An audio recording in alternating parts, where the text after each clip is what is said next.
¿Qué tal? ¿Cómo están? Me da mucho gusto encontrarnos de nueva cuenta en la Feria Internacional del Libro Universitario en su modalidad virtual, que organiza la Universidad Veracruzana. Sean bienvenidas, sean bienvenidos y en esta ocasión tendremos una conferencia. Bueno, desde el 2020, como ustedes sabrán, organizamos nuestra feria y por las cuestiones de la pandemia, pues tuvimos que posponer nuestra feria y ahora lo hicimos de manera virtual. Y durante ese tiempo, pues recuperamos muchos elementos, muchos temas que habíamos dejado pendientes en el 2020. Justo en el 2020, la FILU estaba dedicada de manera principal, además de haber invitado a China, a los saberes ancestrales. Y de esa manera ha sido también nuestro eje en esta FILU virtual 2021, los saberes ancestrales. ¿Qué podemos hablar, por ejemplo, desde que se entregó a la medalla del Museo de Antropología al maestro Matos Moctezuma, el propio foro académico dedicado precisamente a los saberes ancestrales y las realidades virtuales, y varias actividades que hemos tenido aquí en presentaciones de libros que han tenido que ver con la arqueología, con la antropología y también las propias jornadas de la Universidad Veracruzana Intercultural. O sea, ha sido un eje que ha venido siendo parte importante de nuestra FILU a lo largo del 2021. Y justo estamos llegando ya al final de esta presentación o de estas presentaciones que tienen que ver justo con los saberes ancestrales. Y alguien que ha sido protagonista de estos saberes ancestrales a lo largo de nuestra FILU 2021, ahora en su modalidad virtual, es precisamente la doctora Lourdes Budar, que es la directora de la Universidad Veracruzana Intercultural. Ella estudió aquí en la Universidad Veracruzana, en la Facultad de Antropología, y también tiene maestría y doctorado en el Colegio de Michoacán, en Ciencias Humanas. Y ha sido pues una investigadora que ha estado de manera permanente trabajando con la antropología, con la arqueología, y ahora a través de su labor con la Universidad Veracruzana Intercultural, pues con estos elementos importantísimos para nuestro estado de Veracruz y para la Universidad Veracruzana. Bueno, pues con ella tenemos precisamente hoy una conferencia que tiene que ver con la cosmovisión, que tiene que ver con la representación del paisaje, del paisaje ecológico del estado de Veracruz. Así es que vamos a escucharla y le cedo la palabra a la doctora Lourdes Budar, a quien una vez más le damos la bienvenida en esta FILU virtual. Adelante. Muchas gracias, querido Germán, por el uso de la voz, por el espacio que me brindan en la FILU virtual 2021 para poder pues platicarles un poquito acerca del trabajo que hemos realizado desde la arqueología. Muchas gracias por tu presentación. De por sí estaba nerviosa, ahora estoy más nerviosa. Entonces, bueno, pues voy a comenzar la charla, en realidad, que voy a presentar el día de hoy. Lleva por título Cosmovisión, Ritualidad y Representación del Paisaje Veracruzano. Y para ello voy a permitirme presentar unas diapositivas que serán la guía, más que anotaciones y tal, son más imágenes. Y me permití pedirle a el gran Diego Rivera, a través de sus murales, que me ayudara a, pues a dar una idea de cómo era el México antiguo. Entonces vamos a ver un poco de imágenes de los murales de Diego Rivera, mezclados con un poco de piezas arqueológicas del estado de Veracruz, y yo les voy a ir narrando un poco acerca de esta cosmovisión, de esta ritualidad y de la representación del paisaje. Así es que, si me lo permiten, voy a compartir pantalla.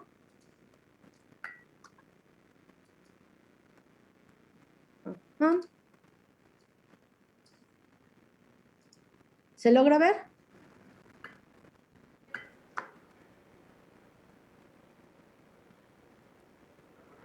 Sí, sí, se ve muy bien. Creo que, a ver, algo pasó. Ahí voy.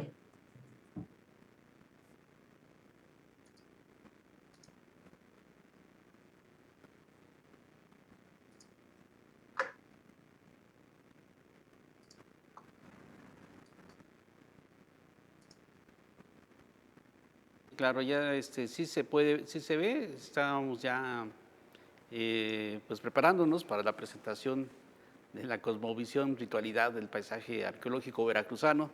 En un momento más la doctora Lourdes Budar continuará con su conferencia, con su plática. Y, y en cuanto tenga listas las imágenes, pues empezaremos de nueva cuenta aquí con esa participación, que yo creo que ya la tiene lista. Como les decíamos, los saberes ancestrales han sido un eje importante de la FILU, y pues con esta conferencia cerramos precisamente nuestros temas de los saberes ancestrales en la FILU virtual. ¿Listo? Muy bien, vamos con la doctora Lourdes Budar. Muchas gracias, creo que ahora sí ya se ve muy bien. Y bueno, como les decía, el título de esta charla es Cosmovisión, Ritualidad y Representación del Paisaje Arqueológico Veracruzano. Y bueno, pues fíjense que las formas de mirar también se construyen. Nuestra visión del mundo está restringida por nuestras capacidades biológicas como especie, pero sobre todo está medida por la historia, la cultura y el conjunto de relaciones sociales construidas en el contexto en el que crecemos. También nuestra visión sobre el mundo está entretejida en las tradiciones y los saberes de nuestras colectividades. De esta forma, nuestra percepción de lo existente está mediada y constantemente actualizada por el conocimiento de nuestras comunidades, las narrativas organizacionales, la memoria, la historia local y en gran medida referida en el paisaje. Hablar del paisaje veracruzano es hablar del cúmulo de relaciones históricas distintas, pero articuladas a una trayectoria conjunta. Es hablar de la profunda historia y compleja diversidad cultural, lingüística, poblacional y ecológica que ha conformado a los pueblos y territorios del actual estado veracruzano. Suele verse y colocarse la historia de los pueblos originarios como un hecho correspondiente al periodo previo al contacto hispano.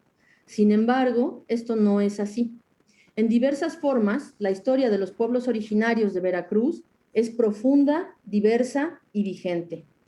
Los fragmentos de memoria, las historias locales y las tradiciones de los pueblos originarios son elementos constituyentes y manifestaciones de los procesos históricos de resistencia, de las formas autónomas de gobierno y de las tradiciones que sostienen los modos de vida y la visión del mundo.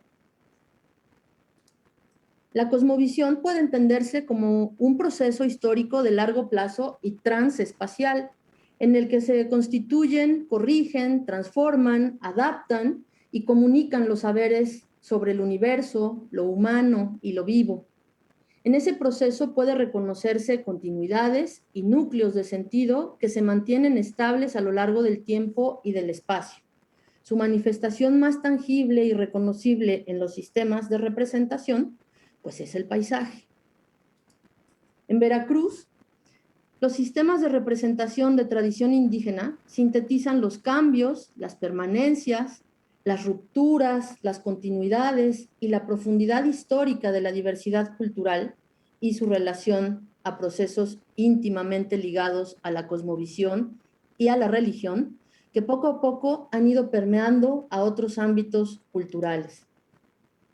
En términos de representación simbólica, la costa del Golfo se ha distinguido de otras regiones mesoamericanas, ya sea por su conformación geográfica y su variedad ecológica, o por su configuración política.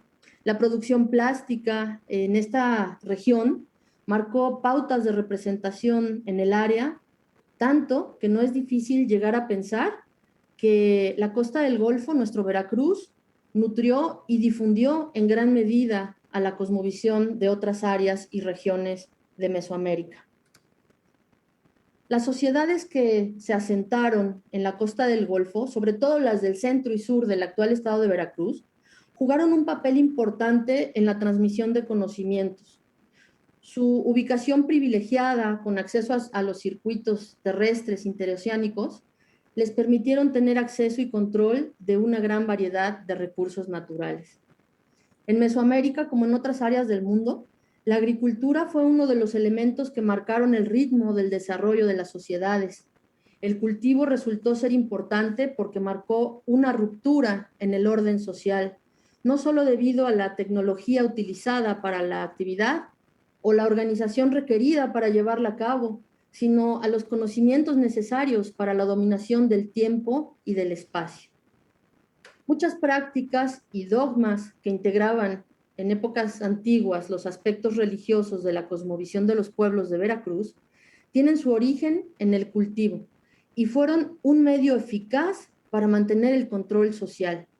Los temas religiosos son los más comunes en la representación plástica en Mesoamérica y de todos aquellos posibles, hay uno que tiene un lugar muy especial y es la dualidad. Ya sea de manera explícita o implícita, la representaban de muchas maneras, puesto que es una forma particular que tenían estas sociedades de concebir el universo.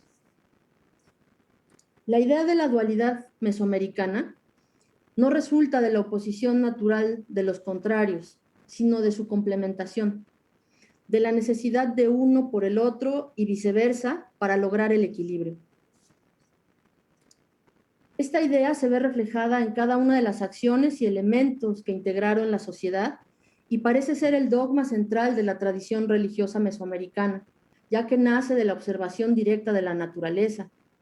Si pudiéramos resumir la cosmovisión mesoamericana en una frase o en una sentencia, desde mi punto de vista, esta sería morir de vida y vivir de muerte. Los ritmos de la historia mesoamericana estaban ligados a la forma en cómo las sociedades fueron logrando controlar y transformar los recursos naturales de forma sistemática por medio de la innovación tecnológica, así como la forma en que se fueron estableciendo contactos entre las diferentes sociedades por medio de alianzas políticas, económicas y los conflictos derivados de estas.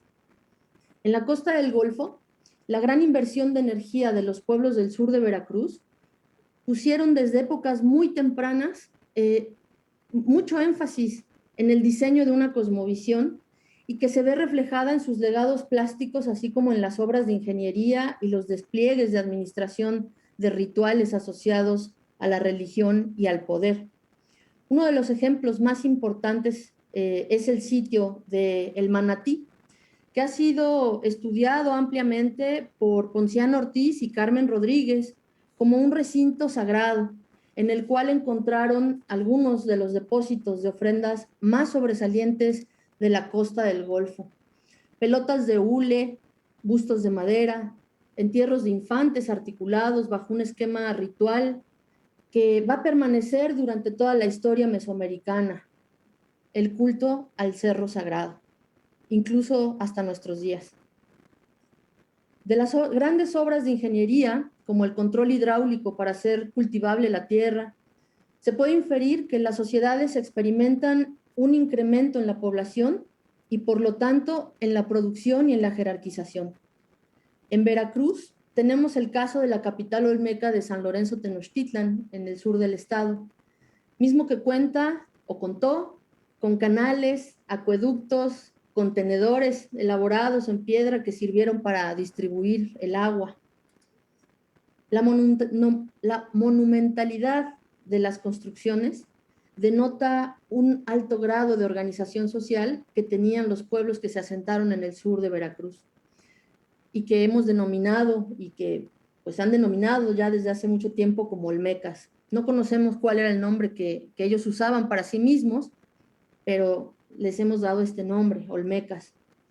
Estos grupos sociales, en pleno crecimiento y en pleno uso de control social, manifestaron su poderío sobre el paisaje con una simbología muy particular, tomando como eje principal la representación humana, entremezclándola con rasgos animales y elementos de la naturaleza, misma que sirvió como alimento simbólico de las sociedades subsecuentes y que sirvió de pauta para la síntesis de conceptos que más tarde se tradujeron en escritura.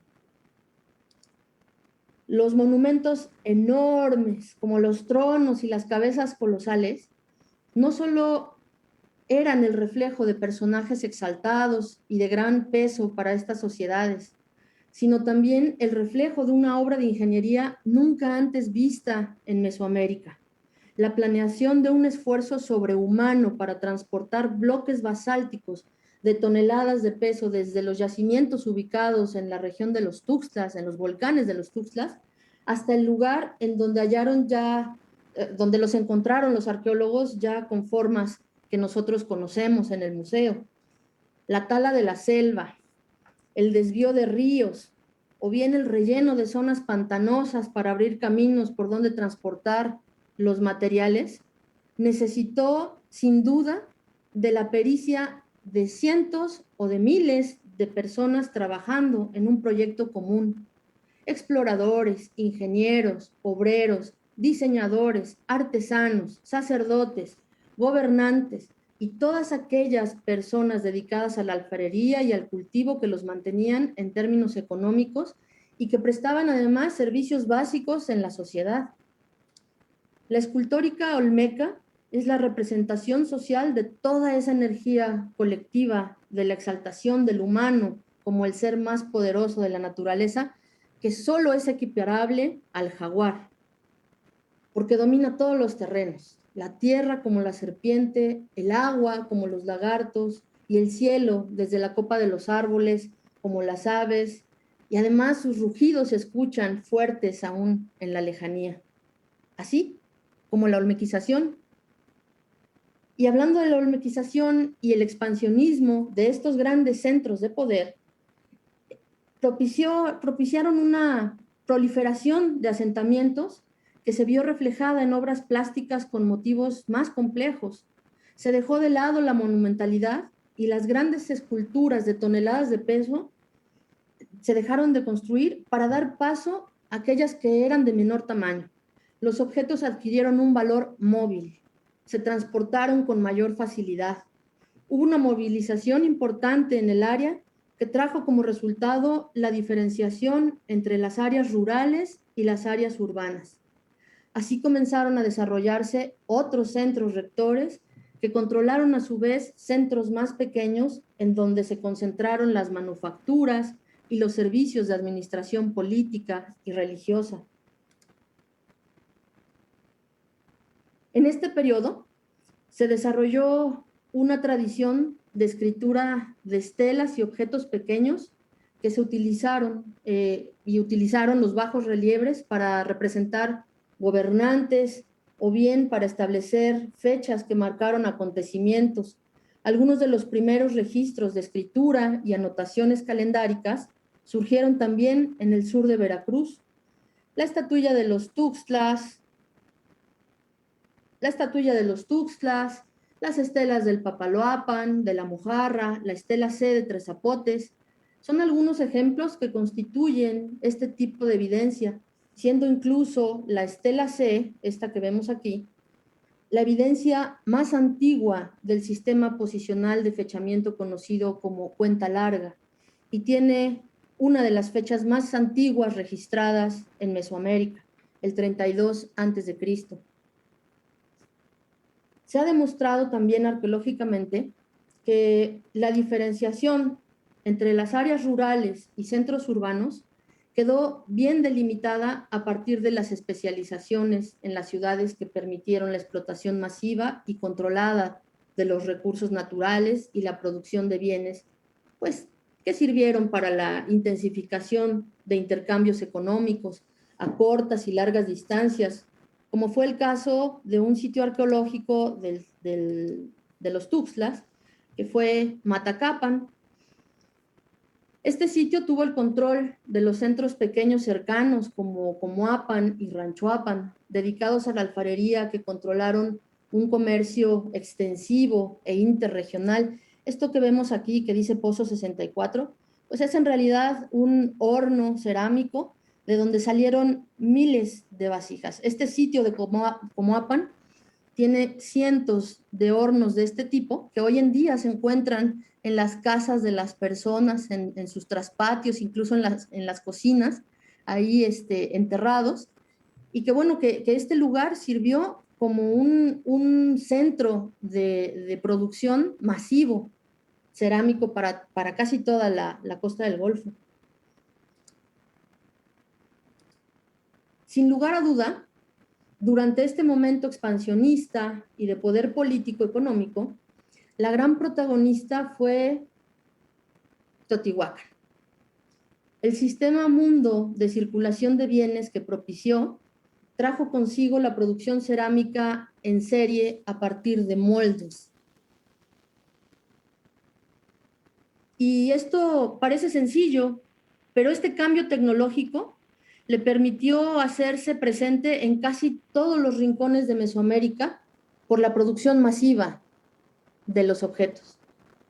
Además del poderío que alcanzó esta ciudad, pues que se debió en gran medida al control de los yacimientos de obsidiana y a la inclusión de tradiciones e ideas de todas partes de Mesoamérica que vino tras la exportación y la importación de los productos que comerciaba.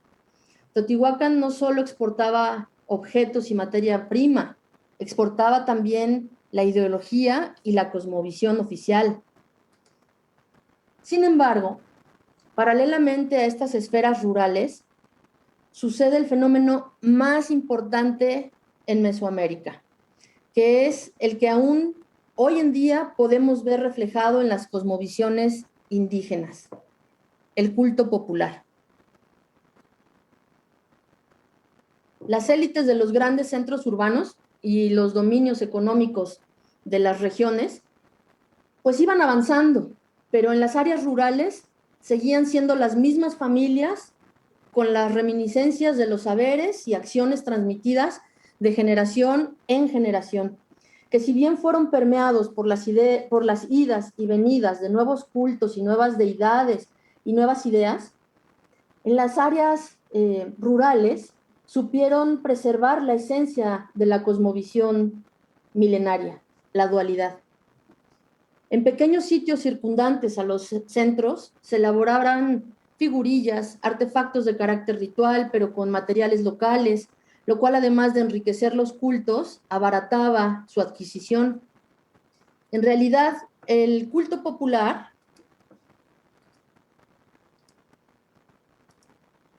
ya me perdí, ahí estoy.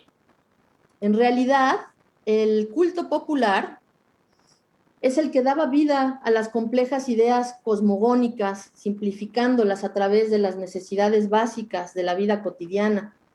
La petición de lluvias, la fertilidad en las cosechas, el culto a los ancestros.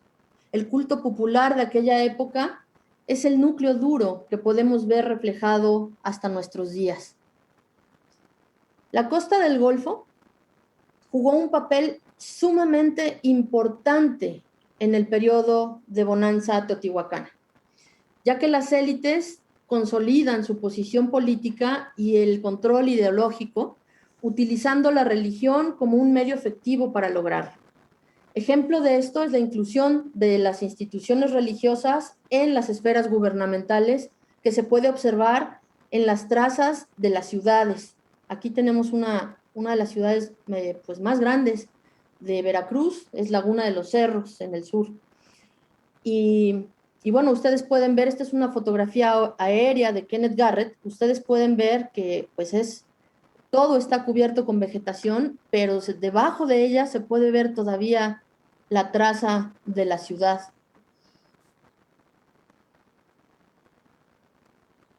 Y bueno, pues estas ciudades, como Laguna de los Cerros y la gran mayoría en Mesoamérica, tuvieron modificaciones constantes en sus arreglos arquitectónicos para satisfacer necesidades de las ciudades, pues iban creciendo, y para reflejar también el cosmos en los trazos urbanísticos.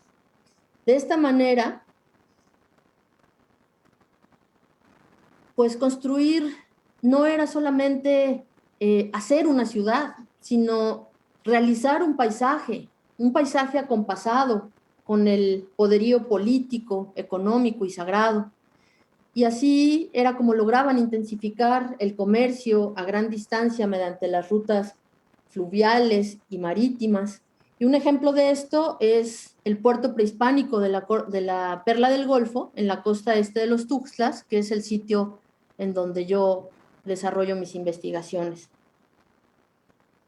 Otro elemento importantísimo en la cosmovisión fue el ritual del juego de pelota, y en este periodo se intensificó en la costa del Golfo.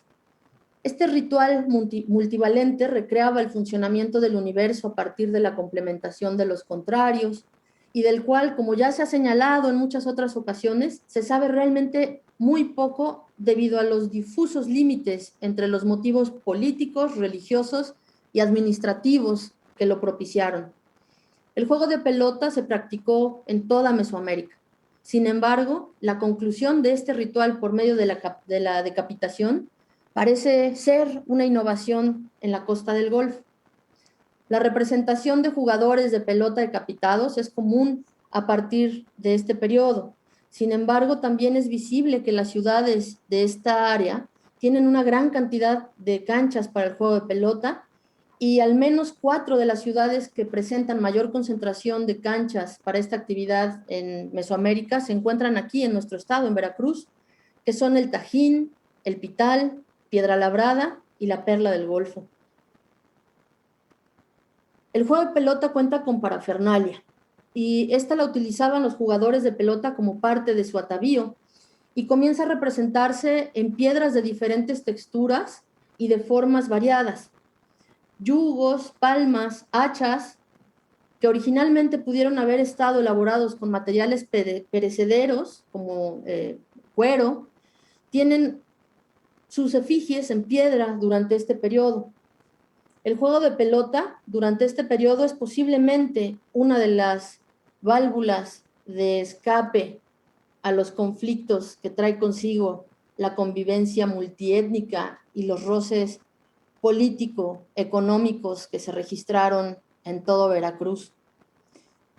Y bueno, pues también una de las tradiciones plásticas más sobresalientes de la costa del Golfo resulta ser aquella que se desarrolló en la región de la Mixtequilla. Se piensa que esta región, en época prehispánica, estaba dedicada a la producción de algodón y textiles.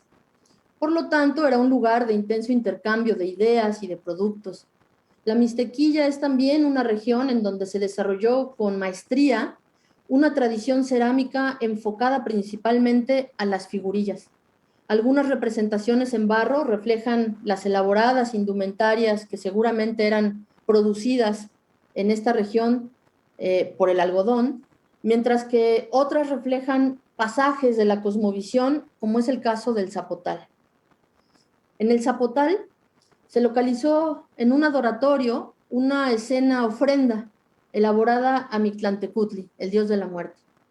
Este hallazgo, realizado por arqueólogos del Instituto de Antropología de la Universidad Veracruzana en la década de los 70, muestra una recreación del inframundo casi en escala natural. En la escena, el dios de la muerte, como figura principal al centro, está sentado con un tocado muy elaborado y modelado.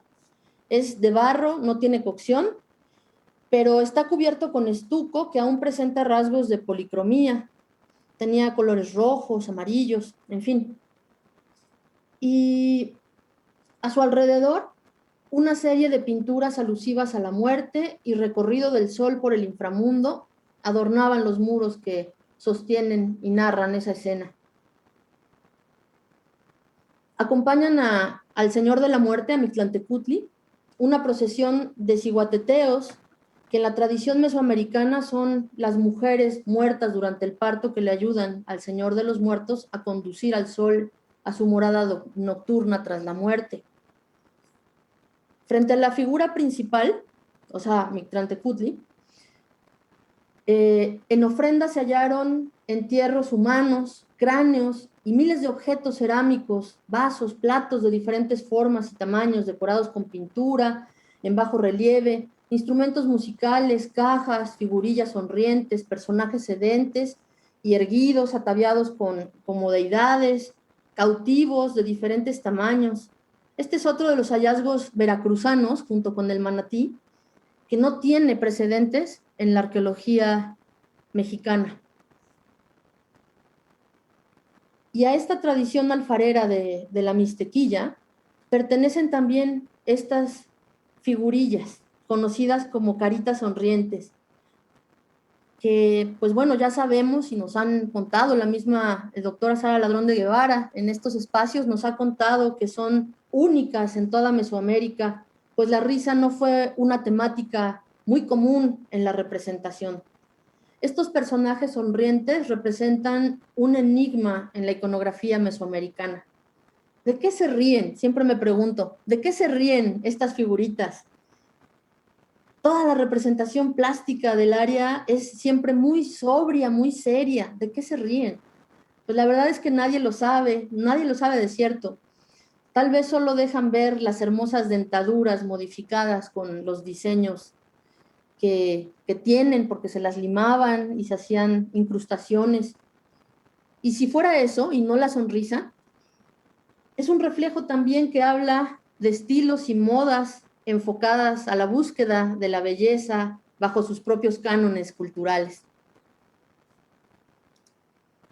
La presión política de los pueblos del norte de Mesoamérica y la diversificación del control de los yacimientos de obsidiana comenzó a fracturar el sistema teotihuacán y esto propició el empoderamiento de algunos centros regionales. La misma doctora Ladrón de Guevara ha señalado que este momento específico es el tiempo en el que los conceptos y estilos teotihuacanos eran heredados como signo de prestigio para ser transformados y crear estilos propios y diversos del área. El mejor ejemplo de este fenómeno en la costa del Golfo es el Tajín. Y esto se puede ver reflejado claramente en el estilo de representación que maneja. En el Tajín se puede apreciar una ligereza que no es común en las ciudades mesoamericanas. Los edificios muestran herencias teotihuacanas como son el talud y el tablero, y se les van el talud y el tablero, y se les van añadiendo cornisas. ¡Ay! Le moví. Se le van añadiendo las cornisas, estas cornisas voladas que pueden ver, y también estos espacios que permiten el juego de claroscuros, como lo pueden ver aquí en las imágenes. Otra de las características más notables del Tajín en términos del estilo son la figura humana como tema central y en plena convivencia con los dioses, la exaltación de las hazañas de los gobernantes y la utilización de las volutas, que aquí vemos, de las volutas, de las líneas curveadas y que ayudan pues a dar una ligereza visual de los mensajes. La arquitectura y el imaginario de este periodo exponen un tremendo esfuerzo por concretar la diversidad religiosa, pero sobre todo los componentes étnicos de los nuevos centros de poder. El gobernante, el individuo vuelve nuevamente a ser el tema de representación. Y bueno, tras el irremediable colapso de Teotihuacán y las ciudades mayas, comenzó a surgir una nueva forma de gobierno que no controló la vida, la sociedad y la economía únicamente por medio de la administración, sino que fue una forma de gobierno represiva, militarista, y me refiero obviamente al Imperio Mexica, que estaba conformado básicamente por grupos nahuas y mantenía el control de casi toda Mesoamérica, dando libertad de culto, es cierto, pero también imponían su lengua como el idioma oficial y a cambio de protección y orden social, les permitían seguir con sus costumbres. A su vez, los mexicas iban adoptando deidades y rituales de otras regiones. Sin embargo, el culto a la deidad solar y a la deidad de la lluvia fueron los más practicados por los mexicas y se ven reflejados también en la costa del Golfo. Los pueblos asentados en Veracruz, pues la verdad, con el Imperio Mexica no la pasaron tan mal. como los de otras regiones de Mesoamérica, de otras áreas, como los tlaxcaltecas, que los traían, pero fintos. La gente de la costa del Golfo, pues, tenía los recursos necesarios para cumplir con los tributos. De hecho, hay una proliferación de pequeños y medianos asentamientos nahuas a lo largo del estado, muy seguramente para regular la salida y limitar los accesos a los recursos naturales y de esta manera evitar la explotación o la exportación clandestina. Las fronteras políticas de lo que hoy conocemos como Veracruz, en realidad, pues han fluctuado a lo largo del tiempo, y esto es en gran medida debido a los programas de control y expansión tanto de los grupos internos como de los externos. Un claro ejemplo de ello es el denominado estilo Mixteco Puebla, que es un estilo de formato pequeño y suntuario que fue ampliamente utilizado por las élites de todas partes de Mesoamérica y fue difundido principalmente por los postecas o mercaderes que servían al imperio mexica. Una de las ciudades más sobresalientes de la costa del Golfo, ya para el último periodo prehispánico, y que estuvo también durante este periodo militarista, fue Zempoala. Sergio Vázquez y Félix Báez Jorge hacen notar que si bien es cierto que la región costera en donde se localiza la ciudad estuvo activa desde etapas tempranas, su urbanización se da cuando las poblaciones del altiplano incursionaron en esta región, convirtiéndose en un centro de captación tributaria de los mexicas y uno de los primeros centros que recibe a los españoles en 1521. Con base a nuevos estudios, por ejemplo, el del Códice Tonayán-Misantla, que además estuvimos presentando hace unas semanas aquí, ¿no? Y que de verdad es un libro que vale mucho la pena y se los vuelvo a recomendar, que es pues el análisis y la reinterpretación que realiza el doctor Jesús Bonilla Palmeros del Instituto de Antropología de la Universidad Veracruzana.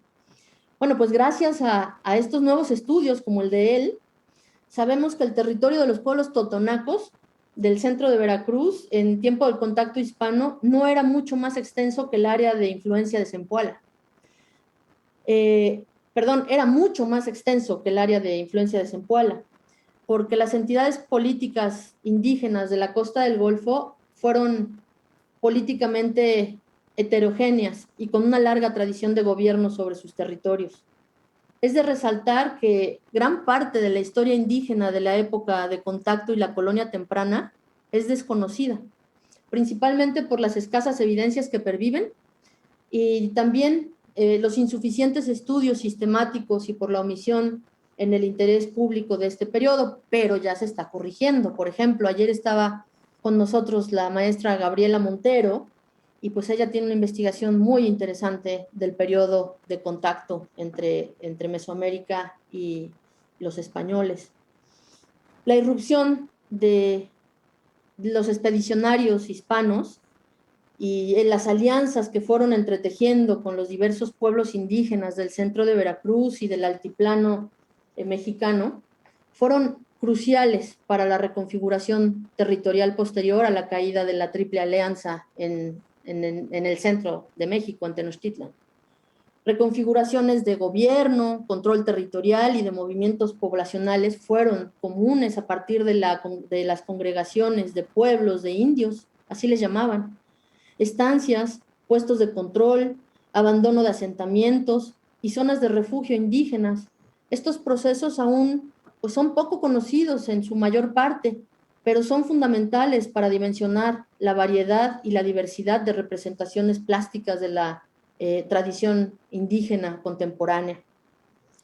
Los saberes, las técnicas y la plástica de los sistemas de representación de los pueblos originarios se vieron trastocados por las restricciones de los nuevos sistemas de gobierno político-religioso a lo largo del periodo colonial. En este escenario se generaron adaptaciones, representaciones veladas y evocativas, traslapes conceptuales, hibridaciones de significados y otras estrategias que permitieran mantener vigentes los preceptos cosmogónicos de los pueblos indígenas, pues ante la percepción inquisidora y la vigilancia constante clerical. Y bueno, este fue el escenario de importantes innovaciones de transformación para mantener vigentes esos núcleos de sentido en la cosmovisión que hoy en día vemos presentes en nuestras ciudades, en nuestros espacios del Estado, en las comunidades indígenas. Y bueno, ya para concluir, les quiero hacer un recuento. Y como pudo verse a lo largo de este recorrido temporal, las representaciones sociales de los pueblos mesoamericanos están sujetas a los ritmos de las historias que vive el área y que actúan de forma dialéctica. Los verdaderos cambios en la representación suceden cuando hay cambios en el orden político religioso y que tienen suficiente fuerza para impactar de manera contundente. Si ustedes se fijaron, yo no manejé fechas en el discurso, porque estoy hablando de procesos, y los procesos no necesariamente corresponden a una fecha específica, sino a trayectorias históricas. Las fracturas sociales, así como la cohesión de los pueblos, pueden verse representados en los diferentes objetos que algunos llamamos arqueológicos y que otros llaman arte. Pero es necesario señalar que la diversidad de estilos de representación presentes en la costa del Golfo y la diversidad iconográfica que podemos ver a través de estas culturas arqueológicas permiten observar que el pasado prehispánico fue en realidad una región pluricultural y multiétnica que fue y sigue siendo, lo continúa siendo hoy en día. La costa del Golfo no solamente fue olmeca, totonaca o huasteca, como nos dicen los libros de texto desde la primaria. Es el cúmulo de relaciones de diferentes sociedades que establecieron intercambios, alianzas, guerras, control en nuestra región, en nuestro estado. Y de cierta manera, la complejidad actual de nuestro estado es el reflejo de la historia que desde épocas tempranas se ha desarrollado en él.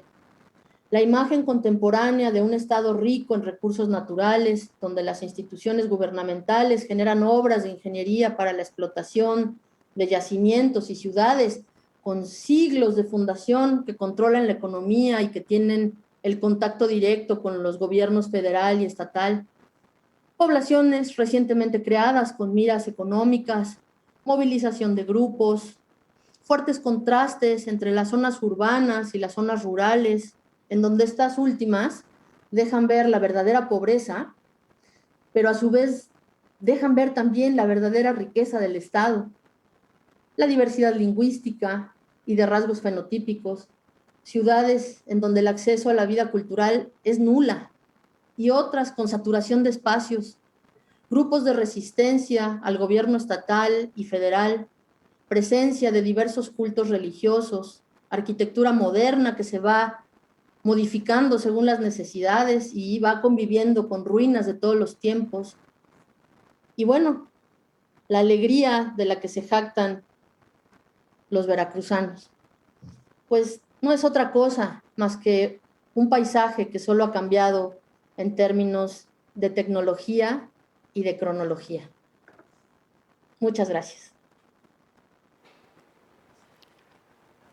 Muchas gracias a la doctora Lourdes Budar, qué buena explicación, qué gran recorrido nos ha hecho a través de nuestras culturas, de los pueblos originarios, de nuestros pueblos originarios de la costa del Golfo de México, riquísimo realmente, ¿no? Toda la representación que podemos ver de monumentos, de figuras y sobre todo la interpretación social de lo que significaba la vida de nuestros pueblos en aquellas épocas, que como bien la apunta la doctora Lourdes Budar, no lo mencionó por años, sino como procesos. Y esos procesos, pues efectivamente nos tienen en la actualidad, en el proceso que tenemos ahora, ¿no? Y ese mismo tenemos que rescatarlo y ver hacia atrás, hacia lo que fue el origen de nuestros pueblos en esa parte del Golfo de México, porque como podemos ver, Era realmente un paraíso, un paraíso de selvas, de bosques, de agua, mucha agua, y toda la relación comercial, religiosa y la cosmovisión misma a partir de todo lo que ellos lograban hacer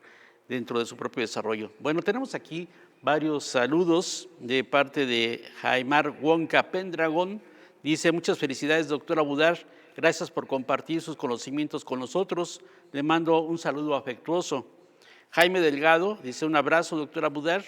Rubén Avilés Cerón dice: buenas tardes, qué grato es volver a escucharla en conferencia, estimada doctora Budar. Felicidades por sus excelentes exposiciones, gracias.